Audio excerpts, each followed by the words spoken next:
I bet you thought you'd seen the last of me. Hi everyone, long time no see.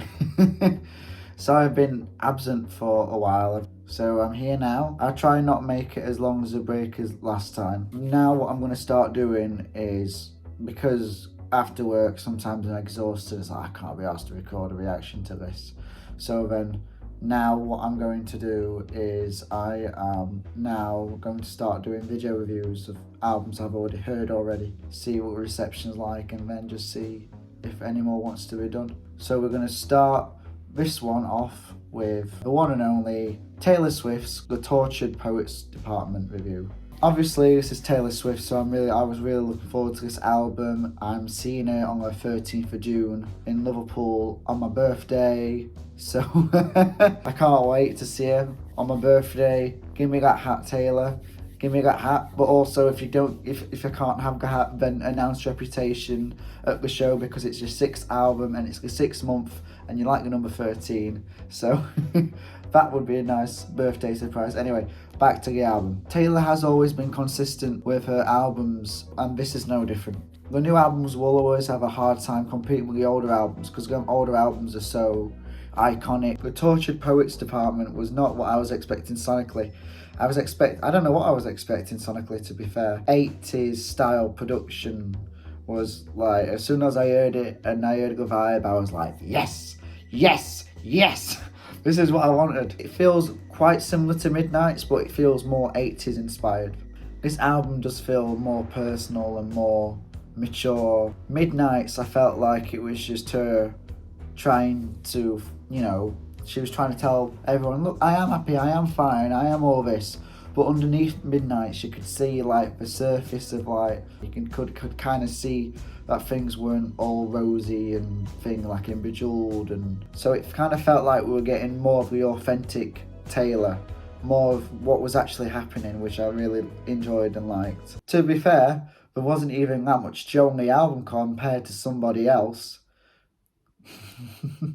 Like, even though she's the most successful artist around at the moment, her personal life's gone to shit a little bit. I have a feeling this album is defo her getting it all out in the open, like she says in the epilogue on the vinyl. Oh, vinyl. I've got the Bolter vinyl. Look, see my ring light. Ooh.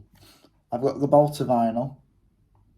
I think this is my favourite cover, so I got this one. Vinyl, it had like an epilogue, and it was kind of like saying that this is just her getting it all out in the open, and this chapter of her life is done.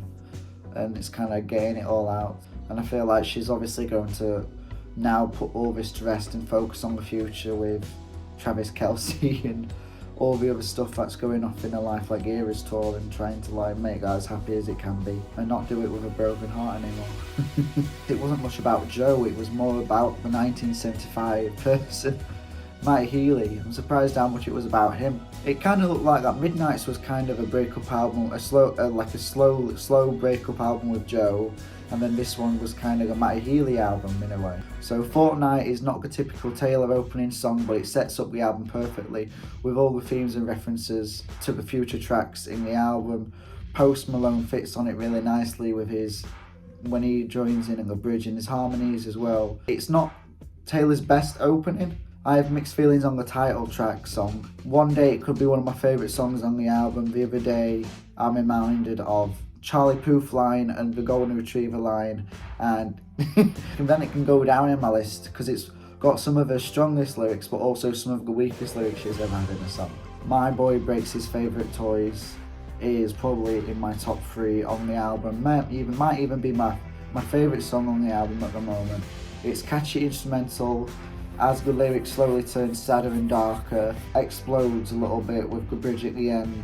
Down Bad, I've just seen Hot 100 and it's number 2 on the charts. I don't know, there's something about Down Bad. I do like Down Bad, but it's not my favourite song on the album because there's much better songs on the album for me personally. It did take me a while to hear Taylor say fuck after every 10 seconds on that song, but it is still a decent song, but not my favourite. So Long London is, yes, track 5, a brutal confessional song about her relationship with Joe and how it kind of just fizzled out, and she was trying and he was pulling away, and that relationship lasted longer than it should have. The whole point of that song is basically just to say that she wanted all this, the family, the marriage, the children, but he wasn't keen, he didn't seem keen on any of that, falling out of love with each other in a way.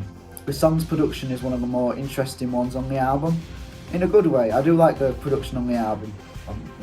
The song's one of these that's growing on me bit by bit. Daddy I Love Him is a funny one because it's a shout out to all the haters and even all the fans who, when she was with Matty Healy, they were all like, oh no, get away from her, what are you doing? I must admit, I was a little bit like that, but I wasn't really voicing it a lot. I don't think this is a good idea, I don't think this is going to work. And to be fair, it didn't work. we were kind of right in the end, Taylor. I do understand that obviously it's her life, she just lives it her way and all that stuff, but obviously Matty Healy was a very controversial character even before he met Taylor Swift, so it is done in a really funny and comedic way, but also in a serious way too. Like the line about having his baby is so iconic, but I can see how fed up she was with everyone's disapproval.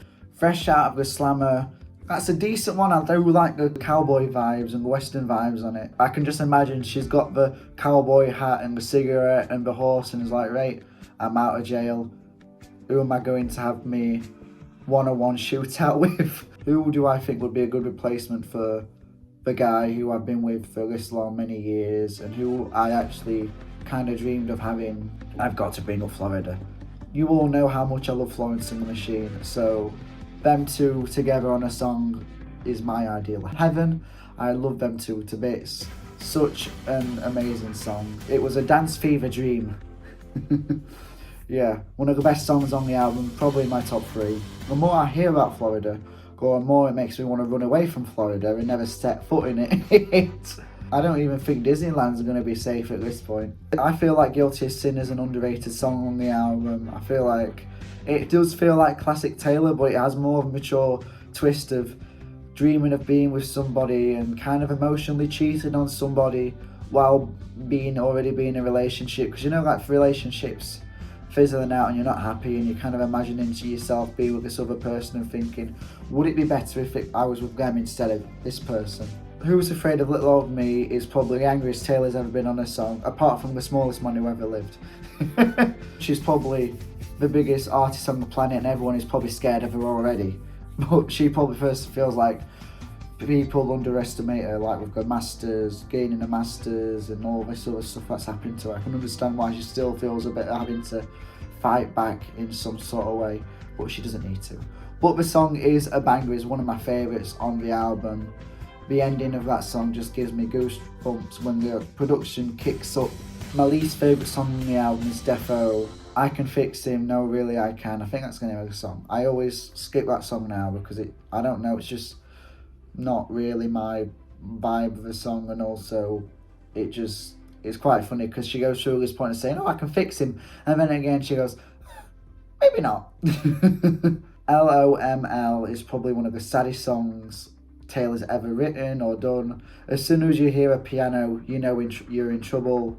I personally think this should have been track 5 of the album, but it's such a sad song, one of the best breakup songs she's ever done. I Can Do It With a Broken Heart, defo about the Eras tour and how she went through the breakup with Joe during that, and then she went through the whole Matty Healy thing during that too. Dance through the pain, even though she wants to die. I can't wait for the Eras tour. It's in about a month's time for me now. It's flown by really quickly. The 13th of June can't come any sooner. 24th birthday. So excited. Give me the hats. Sorry, The Smallest Man Who Ever Lived is basically all too well of the album. It is basically, obviously, Matty Healy, Jehovah's Witness suit. The bridge is one of my favourite bridges she's ever done in a song. It's so brutal and like honest. Hit him again, get him again, kind of thing. But yeah, she does not hold back on that song and it's amazing. Alchemy is about Travis Kelce, a load of cheesy football references. I think the song might be a bit too cheesy for me. It's not my favourite on the album. It's nice that it shows her at the end of the album with Travis, saying a piece with Matty and Joe and moving on to Travis. Songs about being with a guy who's actually not afraid to be in public with her and wants to hide away for 6 or 7 years. Clara Bow is kind of her struggles with accepting that obviously she's now classed as one of the greats in the industry and everyone kind of wants to be her, and I don't think she wants to accept that she's becoming some sort of like legend, like she was saying, Clara Bow, Stevie Nicks, because Stevie Nicks' poem in there is great. She's got a poem by Stevie Nicks. Get that, Courtney Love. I do like the album. The more I listen to it, the more it grows on me over time, and it's becoming one of my favourite Taylor albums, probably my top 5 Taylor albums now. But I think my one complaint is that I think we're getting to the point where Jack Antonoff's production is just starting to sound a bit stale at times. I think that's one of the reasons why I kind of drifted away from Lana a little bit, because her music started to sound too samey for me. Jack has done a really good job on these albums, but I think we're ready for something new, because if we get this kind of style again, then it's just going to be, I kind of hope that in the future she kind of goes to another genre again and tries something a bit different, because I feel like this album's quite similar to Midnight's. The album feels better every time I listen to it. Some of the songs aren't the best songs she's ever done, but as a whole, it's one of the most significant bodies of work she's done. Here's my ranking of part 1. My standout songs were Fortnight, My Boy Only Breaks His Favourite Toys, Florida, Guilty as Sin, Who's Afraid of Little Old Me, LOML, I Can Do This With a Broken Heart, and The Smallest Man Who Ever Lived. Now we are going to do the anthology. I don't know how much I'm going to say about this part, because this is the one I've listened to the least out of the 2. So this is basically Folklore and Evermore's cousin, which is great because Folklore is in my top 3 Taylor albums. I love the album to bits, so I was really excited for the second half. This section of the album is more lyrically focused than the first section. The epilogue, or the closure to what happened with the stories in the first half, going through all the things and people and stories that have affected her in her personal life in positive but mainly negative ways. Like, it doesn't just touch on, romantic relationships. It talks about Scooter, it talks about Kim, basically talks about every significant thing that's ever affected her and her career. She kind of puts it in this album as putting this all to end. Starts with a Black Dog, which is probably the highlight of this part of this section. I love the Black Dog because it basically comes up with the themes of struggling to get over somebody who has seemed to have moved on themselves. I do like how desperate she is to get over someone and try and remove the sadness and pain. Ouija board it out, even if she's screaming. I'm gonna get you back, all in one word. Took me a while to appreciate because I thought it sounded too similar to Olivia Rodrigo's I'm gonna get him back. But then I started to appreciate the song more because it felt more intimate and more sexy and more evil and seductive in a way, which I quite liked, and intimate. The chorus to Chloe or Sam or Sophia or Marcus, that's one song. I'm not actually guessing the name of the song by names. The chorus is devastating. How Did It End is one of my favourite songs on the album, the favourite track 5 out of the 2. The Come One, Come All, It's Happening Again line is sad but funny at the same time because it reminds me when after the breakup was announced, she was at dinner with her friends with Ryan Reynolds and Blake Lively. And then the next day you'd see them unfollow Joe, and it was come one, come all to my dinner party. Time to spill the tea on how it all ended. I'm not a big fan on So High School. I just didn't vibe with it. I think it was just too cheesy for me, to be honest. I Hate It Here is another great one. Thank You, Amy, if you want to call it Kim, is a good one. Kim's been putting all this stuff on about, she's had Instagram stories where she's played Taylor songs in the background, and what happens between them two didn't even happen. I do love the fact that in this song she kind of starts by saying fuck you Amy, and then says thank you, the shit you put me through wouldn't have made me who I am today. So that's a really positive way of thinking it. I'd thank Kim myself, to be fair, because we got reputation out of it, so thank you Kim, or Amy. Good Prophecy is another great one, as well as Cassandra. Cassandra's basically about Scooter.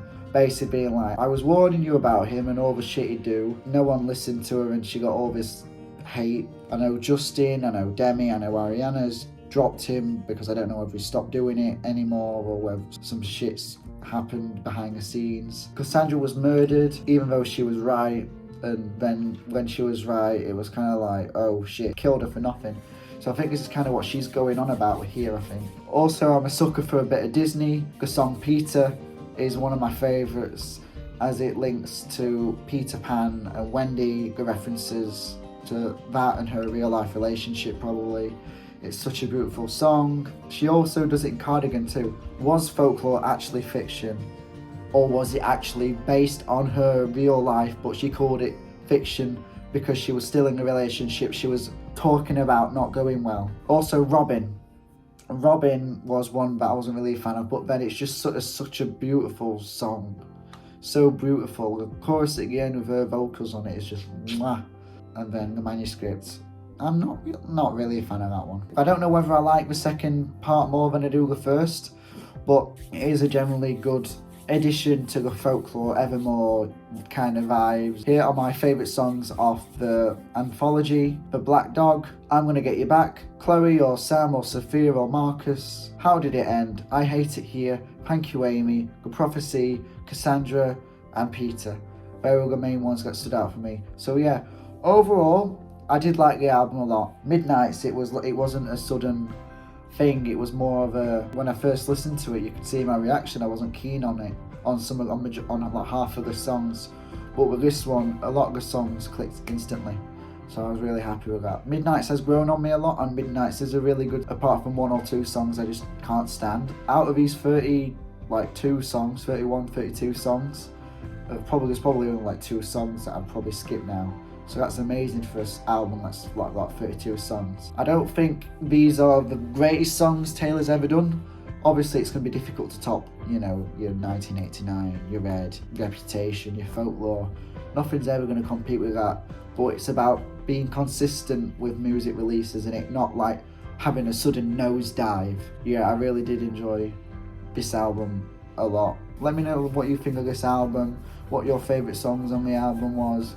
My favourite song off first section was either My Boy Breaks His Favourite Toys, and then on here my favourite song on the anthology would be The Black Dog. Let me know what your favourite song on the first half is, the second half is, what your favourite Taylor Swift album is. Are you going to get Eras Tour? Do you have a birthday on the Eras Tour, on one of the Eras Tour dates you are going to, like me, and you are expecting the red hat as a present? Or at least better seats. But yeah, thanks for watching. Let me know what you think. I'll see you in the next one. Bye bye.